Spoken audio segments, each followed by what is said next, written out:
Paris, 1942, sous l'occupation allemande. Un apothicaire nommé Étienne tenait un carnet secret dans sa boutique. Il notait chaque plante qui pouvait nourrir les Parisiens affamés. Les pommes de terre avaient disparu, réquisitionnées par l'ennemi. Les familles mouraient de faim dans les appartements glacés. Mais Étienne connaissait une racine que personne ne surveillait. Une racine qui poussait sous les plates-bandes de son jardin. Il en partageait en silence avec les voisins du quartier chaque semaine. Cette racine a sauvé des centaines de familles de la famine certaine. Bienvenue sur Secret Vert, la chaîne du savoir enterré. Ici, nous découvrons ce que l'industrie ne veut pas que vous sachiez. Si vous êtes nouveau, appuyez sur le bouton rouge maintenant. Activez aussi la cloche pour ne manquer aucune nouvelle vidéo, car aujourd'hui je vais vous raconter une histoire incroyable. L'histoire d'un légume qui a nourri l'Europe pendant des siècles. Un légume qui a ensuite disparu des marchés presque du jour au lendemain. Cette racine poussait dans les jardins français depuis longtemps. Elle nourrissait les familles quand les récoltes manquaient. Elle était la sauveuse silencieuse de chaque hiver de guerre. Et pourtant, vous ne la trouvez plus dans aucun supermarché, même pas sur les grands marchés des plus belles villes françaises. Pourquoi? Cette question nous mène à une vérité très dérangeante. Le carnet d'Étienne a été retrouvé à Lyon en 2003. Une historienne nommée Claire Dumas fouillait de vieilles archives. Elle est tombée sur un cahier jauni couvert d'écritures fines. Étienne y décrivait chaque plante, chaque dose, chaque recette simple. Mais un nom revenait plus souvent que tous les autres dans ces pages. Une racine qu'il appelait la patate des pauvres de l'hiver froid, une racine qu'il cultivait sans jamais racheter la moindre graine, une racine qui revenait chaque année sans aucun effort humain. Claire a publié un article, mais presque personne ne l'a lu. Le nom de cette racine est topinambour, une tubercule oubliée. Scientifiquement, elle s'appelle Helianthus tuberosus, une sorte de tournesol. Elle vient d'Amérique du Nord et est arrivée en France en 1607. Elle a nourri la France, l'Allemagne, l'Italie et l'Espagne pendant des siècles. Elle a une saveur douce, proche de l'artichaut tendre de printemps. Ce topinambour n'est que la partie émergée de l'iceberg. J'ai rassemblé tout ce que l'industrie ne veut pas que vous sachiez. Tout est dans le pack complet de Secret Vert. Aujourd'hui, des plantes médicinales que l'industrie pharmaceutique a voulu enterrer. Des traitements maison qui coûtent des centimes et fonctionnent mieux. Des techniques de conservation que vos grands-parents utilisaient. Des engrais naturels qui font exploser votre potager sans rien dépenser. Des secrets de fermentation que plus personne n'enseigne aujourd'hui, et bien plus encore, qui vous attend dans ce pack unique. Plus de 10 guides en un seul endroit, sans détour, droit au but. Le lien est dans la description de la vidéo, juste en bas. Vous pouvez aussi scanner le code qui apparaît sur l'écran. Mais restez ici, la vidéo ne fait que vraiment commencer. Revenons à Étienne, dans son petit jardin parisien oublié. Il avait planté du topinambour vers 1936. Ses voisins se moquaient de ces tournesols étranges et hauts. Personne ne savait que sous la terre se cachait un trésor vivant. Quand la guerre est arrivée, Étienne a commencé à récolter en secret. Il distribuait les tubercules aux familles les plus affamées. Il enseignait aux mères comment les cuire, les conserver, les râper. Son carnet contient plus de 20 recettes écrites à la main. Une recette de purée, une de soupe, une de galette dorée au feu. Une recette de topinambour fermenté, comme la choucroute alsacienne. Étienne a continué jusqu'à la Libération sans jamais être découvert. Après la guerre, il a rangé son carnet et oublié son petit jardin. Dans les années 50, les supermarchés ont envahi Paris. Et le topinambour a disparu des étals comme s'il n'avait jamais existé? Pourquoi cette disparition si rapide d'un légume si utile?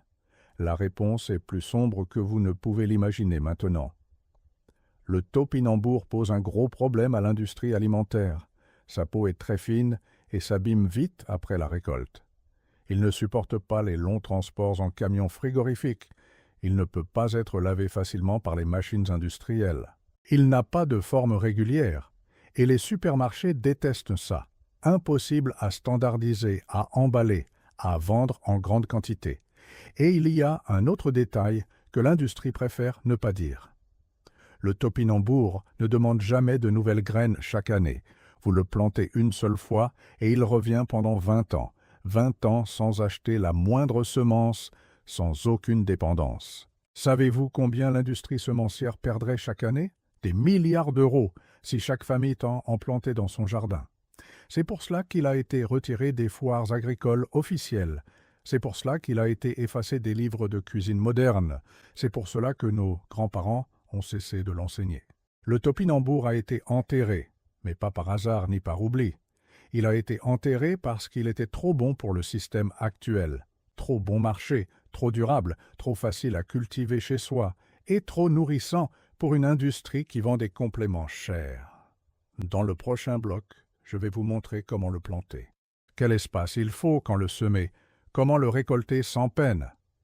Je vais vous donner les recettes du carnet d'Étienne encore vivantes et je vais vous dire exactement combien d'argent vous allez économiser. Tout cela et bien plus juste après ce court instant. Le topinambour pousse dans la terre du jardin.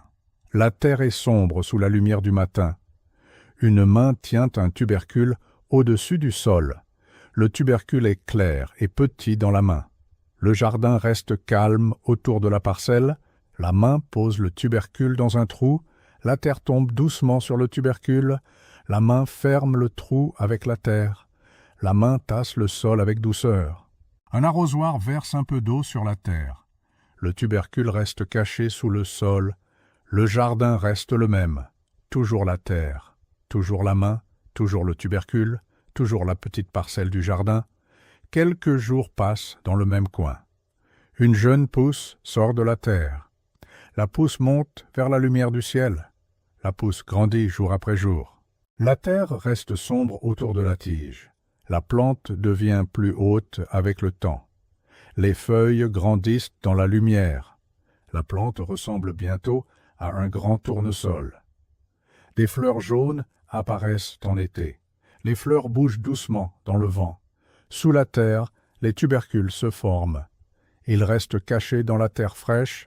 Le jardin reste calme au-dessus du sol. Puis l'automne arrive sur la parcelle. Les feuilles deviennent plus sèches. Une main prend une fourche dans le jardin. La fourche entre dans la terre sombre. La terre se soulève doucement vers le haut. Les tubercules apparaissent dans le sol. Ils sont clairs dans la terre sombre. La main les prend un par un. Un panier reçoit les tubercules du jardin. Le panier se remplit près de la terre.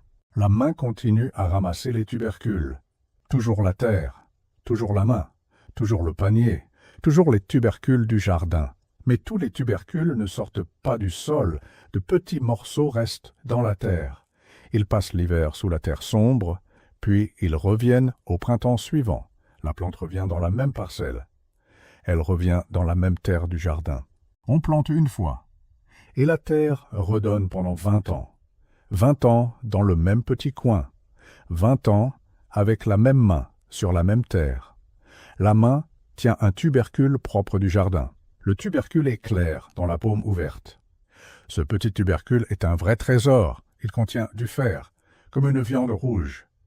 Il contient du potassium, comme une banane. Il contient des vitamines de la terre. Il cache aussi une fibre douce et rare. Cette fibre est bonne pour le sang.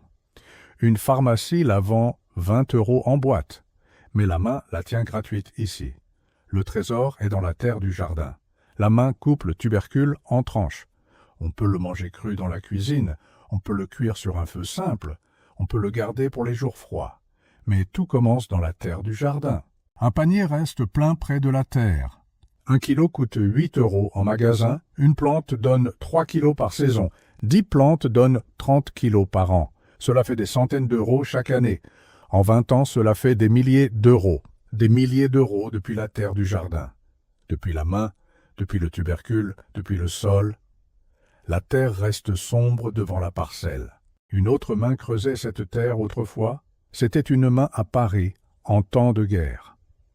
Elle cherchait ces mêmes tubercules clairs. Elle nourrissait des familles avec la terre. La même terre, le même tubercule, la même main. Le secret a toujours été dans le jardin. On connaît maintenant le secret du topinambour. Un seul tubercule suffit pour commencer. La terre attend dans le petit coin du jardin. Tout est dans le pack complet de Secrets Verts. Le lien est juste sous la vidéo pour vous. Un pouce bleu si la vidéo vous a plu. Un abonnement pour plus de Secrets Verts. Toujours la main. Toujours le tubercule. Toujours la terre sombre. Toujours le petit jardin. À bientôt dans la prochaine vidéo.